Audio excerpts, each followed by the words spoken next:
A principios del siglo XIX, un generalizado deseo de autonomía sacudía desafiante las bases de obediencia de siglos. Siendo testigos de una nueva filosofía en Francia e Inglaterra, además del ejemplo de los Estados Unidos, que recién lograba su independencia. La monarquía española atravesaba una crisis, mientras que las posesiones americanas mostraban serios malestares políticos y económicos. Revoluciones atlánticas o perspectiva atlántica de análisis, ¿no? a inicios del siglo XIX, en donde intervienen factores de carácter político, doctrinario, ¿no? Económico, por supuesto, ¿no? En 1808, el emperador francés Napoleón Bonaparte invadió España, en donde se desató una crisis general de autoridad, lo que fue aprovechado en los reinos y provincias de América que buscaban su propia autonomía, al no soportar normas fiscales impuestas desde la metrópoli. Hay lo que sucede, o lo que los historiadores denominan una vacatio regis, es decir, una vacante, ¿no? del poder real. Los reyes españoles, ¿no? Carlos III y Carlos IV y su hijo Fernando VII, ¿no? son apresados. Esta época fue de constantes revueltas y revoluciones locales. Los sentimientos de pertenencia al suelo americano se manifestaron en todos los órdenes de la sociedad. Fue el auge del criollismo. Hay un proyecto criollo que está pensando en los primeros años, digamos 11, 14 y hasta el 20 piensa en independencia, pero también hay un movimiento social de indígenas y de castas que están planteando no independencia, están planteando protestas locales, ¿verdad? Son protestas en un contexto anticolonial, ¿verdad? Aunque hay que aclarar que es anticolonial, pero con fidelidad al rey. Las luchas autonómicas estaban tomando auge. En el actual El Salvador, la Intendencia de San Salvador mostraba malestares en su marginación respecto a la capital del reino. Y es interesante cómo el movimiento de San Salvador rebota en diferentes localidades también de la provincia. Y vamos a ver entonces levantamientos de mulatos, de ladinos, de indios en Metapán, en Santa Ana, en Chalatenango, en Usulután, en Zacatecoluca, en Santiago. Económicamente, el territorio era rico en la producción de la tinta del añil, lo que le generaba ingresos importantes. Entre los partidarios de la insurgencia estaban los miembros del clero diocesano de las provincias, junto con sus parientes criollos hacendados, quienes estaban sujetos a la voluntad de los grandes comerciantes de Guatemala en lo relacionado con la comercialización y exportación del añil. En San Salvador, se supo de una orden de captura contra los sacerdotes Vicente y Nicolás Aguilar, y la detención en Guatemala de su hermano Manuel, por lo que brotó una protesta contra el intendente Antonio Gutiérrez y Ulloa, quien alertó a los cuerpos de milicia. Si queremos hablar de curas radicales y aguerridos, eran los tres hermanos Aguilar. No sé de dónde salió que el cura Delgado en ese momento era un cura aguerrido, no sé de dónde sale, ¿no? Entonces, ¿por qué estos tres hermanos Aguilar eran subversivos? Eran, para el régimen colonial de la época, eran terroristas, eran subversivos. Claro, el discurso ahora nuestro cambia, ¿verdad? Y no los vamos a llamar terroristas ni subversivos a ellos, ¿no? Los tenemos como héroes, pero en su momento lo eran subversivos. ¿Por qué? Porque buscaban ellos sí la independencia, no del Salvador. El Salvador no existía en ese momento. Buscaban la independencia probablemente de la América septentrional. Hay mujeres criollas participando en la lucha por la libertad de sus esposos presos, pero también hay mujeres mulatas, mujeres indígenas, mujeres de los barrios populares en Santa Ana, por ejemplo, en Usulután, que están demandando a la par de sus esposos, a la par de sus familias, las peticiones que están haciendo, los malestares que están sintiendo ante las malas autoridades en su localidad, ¿verdad? Entre ellas podemos mencionar a Juana Evangelista, Anselma Asensio, Dominga Fabia, que fueron llevadas presas precisamente por el mismo coronel Aycinena, que venía de Guatemala y que al pasar por Santa Ana se encuentra con este motín. Varias familias criollas intervinieron a fin de calmar los ánimos. Ellos dicen, fuera los chapetones. ¿Quiénes son los chapetones? Son los españoles. Fuera los chapetones y que nos dejen sus bienes, ¿verdad? Porque ellos piensan son de todos, ¿verdad? Pero además dicen, queremos que nos gobiernen los criollos. Ese es un punto importante. ¿Por qué? Porque entonces conectamos qué vínculo tienen estos movimientos populares con los criollos, ¿verdad? Y es que los criollos, digamos, son un grupo social, ¿verdad?, que también tiene sus demandas. Y sobre todo es interesante que los criollos, coinciden con las demandas populares. El 5 de noviembre de 1811 se tocó la campana del ayuntamiento frente a la Plaza de Armas para llamar a cabildo abierto. Esta fecha es importante no solo para El Salvador, sino para Centroamérica, pues se trata del primer grito emancipador. Lo que ocurre en noviembre, no el 5, sino en casi todo el mes, es una serie de levantamientos populares, pero también de las élites criollas, ¿no?, blancas, por una serie de medidas que se habían tomado y por una serie de intereses que llegaron a confluir. Grupos alzados habían recorrido la ciudad atacando las casas de los españoles, quienes se refugiaban en residencias de criollos. El vicario José Matías Delgado fue llamado a imponer su autoridad y llamar a la calma. El padre Delgado llegó acompañado de otros jefes de familia criollos. La presión popular exigía renuncias, quedando al final Bernardo de Arce como alcalde de San Salvador y como representante de la población insurgente, Manuel José Arce. El gobierno de criollos insurgentes marcaba la historia con el nacimiento del primer gobierno autonómico centroamericano y su nuevo alcalde, Leandro Faguaga, pues Arce había renunciado. Esta rebeldía se comenzó a discutir en el ayuntamiento guatemalteco, donde decidieron la forma de poner fin al gobierno de criollos insurrectos. El momento era inestable. San Salvador no logró el apoyo que se requería. En Metapán se originaba un levantamiento diferente, mientras que en Sonsonate no trascendía ningún movimiento insurgente. En ese sentido, al gobierno autonómico no le quedaba más que negociar y dar por terminado ante el Ayuntamiento de Guatemala, que ya había enviado un destacamento armado junto a religiosos franciscanos. En la actualidad, los historiadores americanistas o latinoamericanos hablan de múltiples procesos de independencia. Hubo una independencia de la península ibérica con respecto al invasor francés, a Napoleón. Primera independencia. Segunda independencia, de los americanos, criollos, indígenas, etcétera, frente a la monarquía española, que es la que más se nos ha vendido a través de los textos tradicionales, ¿no?, de historia liberal, de historia oficial, de historia nacionalista, ¿no? Pero es tan solo un segundo ejemplo de independencia que hubo en esta época. Tercer tipo de independencia, la independencia que querían indígenas frente a criollos, es decir, independencia de carácter de grupos sociales. Cuarto ejemplo de independencia que hubo en este momento, independencia de ciudades frente a ciudades o de provincias frente a provincias.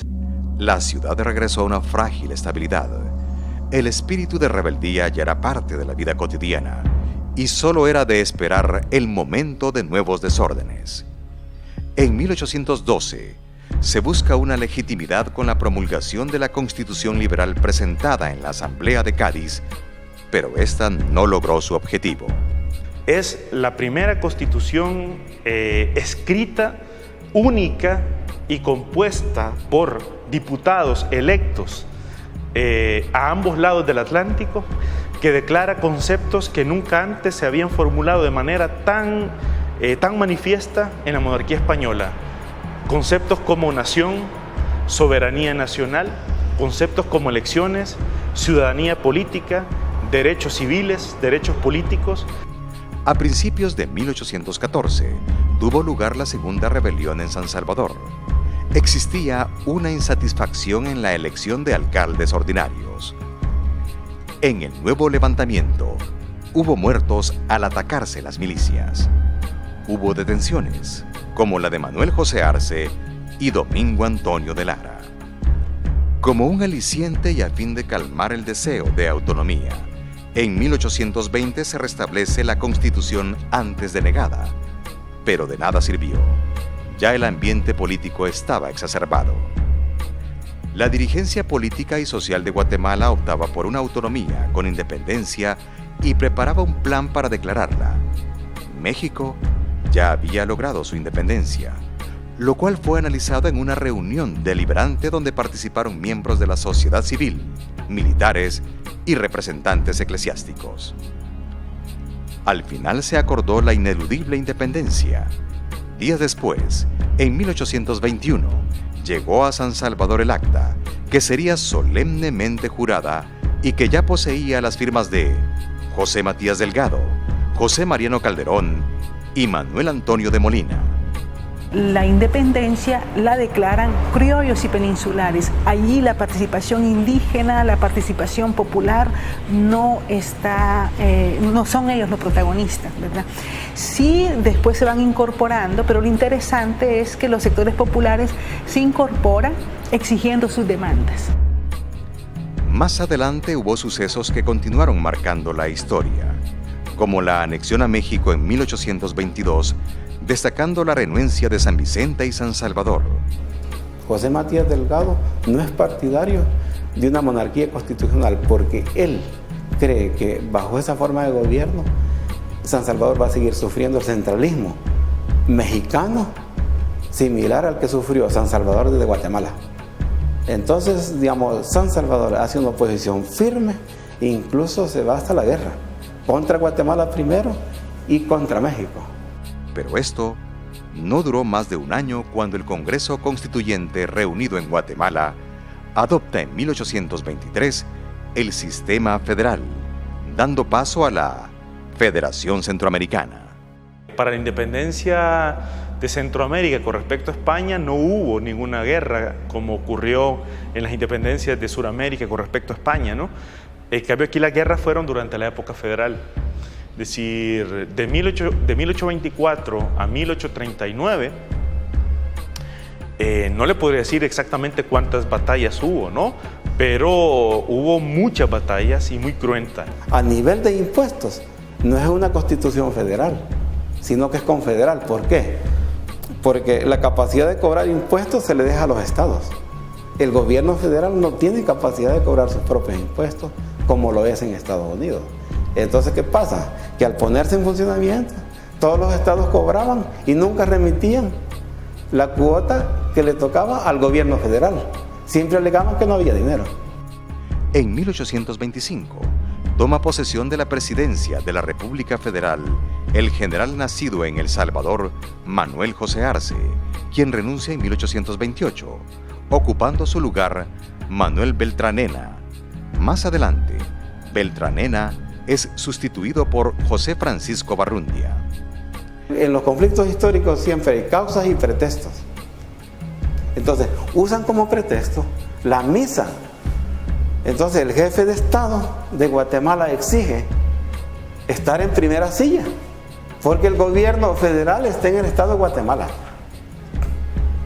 Y entonces Manuel José Arce dice, bueno, pero yo soy el presidente federal, tengo que tener preeminencia sobre el jefe de Estado. Y sobre ese conflicto no se ponen de acuerdo y hay dos misas. Es decir, el gobierno federal hace una misa y el gobierno del Estado hace otra. Bueno, y comienzan en los periódicos a acusar a Manuel José Arce de ser un tirano en potencia. Y lo atacan porque probablemente se va a convertir en un tirano. De la Asamblea de Guatemala y del Congreso Federal surge la idea de declararle la causa política a Manuel José Arce para destitución. El cuarto presidente federal fue el hondureño Francisco Morazán, quien trasladó la capital federal a San Salvador, donde en 1839 fue jefe de Estado al abandonar la presidencia federal. en 1840 sale desterrado hacia Sudamérica. Morazán, viniendo de Honduras por la parte norte aquí de Lolotique, llega ese 24 de julio aquí a esta hacienda Hualcho y se aposenta en esta hacienda con su tropa. Y luego de ello la gente de Guatemala y de San Salvador pues se dan cuenta que está acá y vienen y mandan tropa. Y entonces aquí se lleva a cabo una de las batallas, ¿verdad?, que marcaría ese inicio convulsivo de la República Federal de Centroamérica, y la cual saldría glorioso Francisco Morazán y sus hombres de esa batalla. Para entonces, el Congreso ya había autorizado a los Estados miembros organizarse a su conveniencia, pues la Federación había vivido un fracaso. ¿Cómo hablar de soberanía unitaria cuando cada Estado se arrogaba una parte de la soberanía? Entonces no hay una soberanía, hay múltiples soberanías, hay por lo menos 5 soberanías en lucha. Entonces no había una federación. Los cuerpos nunca se reunían por los conflictos políticos. Entonces el gobierno federal ya no funcionaba, ¿me entiendes? No funcionaba bien por estos conflictos. Entonces, ¿qué pasa? Ahí se va dando la disolución de la República Federal. Entonces, para 1838 no se pudieron hacer las elecciones de presidente, las elecciones a Congreso Federal, las elecciones a Corte Suprema y las elecciones a Senado. Y la República Centroamericana se desintegró. El Salvador reasume su soberanía. La adopción del nombre como país surge desde que el Congreso Constituyente de Guatemala le identifica como San Salvador en 1823, pues solo abarcaba la antigua intendencia de San Salvador. Sonsonate siempre fue de Guatemala, porque era la zona del cacao.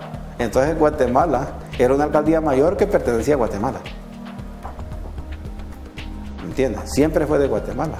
Entonces San Salvador la anexó por la fuerza en el 22, es Manuel José Arce, y el Congreso Federal ratificó que quedara como parte de la provincia de San Salvador. Es decir, que durante la independencia San Salvador como estado creció. Honduras llegaba hasta Ciudad Barrios y Choluteca era parte de San Salvador, de la provincia de San Salvador. Cuando se descubre el mineral en Tegucigalpa, la corona pasa esa provincia de Choluteca a Honduras para que tuviera salida. Entonces la corona la que va reordenando. En el expediente de anexión de la Alcaldía Mayor de Sonsonate en 1824 aparece el nombre Estado Salvador, para referirse al estado que emergía de las dos jurisdicciones, San Salvador y Sonsonate. Pero el nombre debía ser distinto para no solo identificar a San Salvador. Así es como nace el Estado del Salvador, después legalmente llamado El Salvador. La primera constitución del Estado de El Salvador fue promulgada el 12 de junio de 1824, redactada por el Congreso Constituyente del Estado y mantuvo su vigencia hasta 1841. Del Estado del Salvador, unido del Salvador. No aparecía todavía como la República de El Salvador, sino que del Estado del Salvador, porque la República iba a ser la República Federal de Centroamérica. Y los estados no iban a ser republicanos, sino que los estados iban a estar unidos para conformar la República Federal. El sistema republicano se iba a dar en la República Federal y se dio efectivamente. Nada más que la República Federal tiene una existencia efímera. Ya en 1841 no solo se reconoce la libertad, sino que se garantiza la libertad. ¿Cómo se garantiza la libertad? Ningún salvadoreño puede ilegalmente ser detenido en prisión. Nadie puede ser detenido ilegalmente en prisión. Y todos tienen derecho a ser presentados ante su juez respectivo, quien en su caso, el juez, deberá dictar el auto de exhibición de la persona o habeas corpus. En cuanto al primer presidente salvadoreño, hay varias consideraciones. El último intendente español y primer jefe político de San Salvador al decretarse la independencia de 1821 fue Pedro Barriere.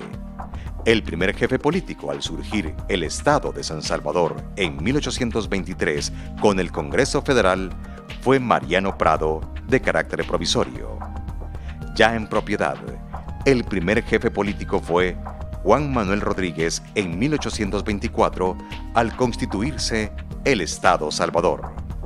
Pero el primer jefe de Estado, que fue nombrado como presidente de la República, según la historia, y ya separados de la República Federal, fue Juan Lindo. No solo hubo guerras, es cierto, no solo hubo preponderancia de caudillos, también hubo procesos electorales, también hubo opinión pública a través de creación de periódicos, ¿no? Y eso hay que señalarlo, ¿no? Es decir, hay que señalar la creación de sociabilidades modernas, ¿no? De tertulias, etcétera, ¿no? De creación de universidades, de escuelas primarias, muy lentas y pocas, pero fue un proceso paulatino, ¿no? Pero no hay que ver nada más la historia únicamente de una perspectiva sobre todo en América Latina y en el caso salvadoreño, como una historia únicamente de inestabilidad, como una historia de barbarie,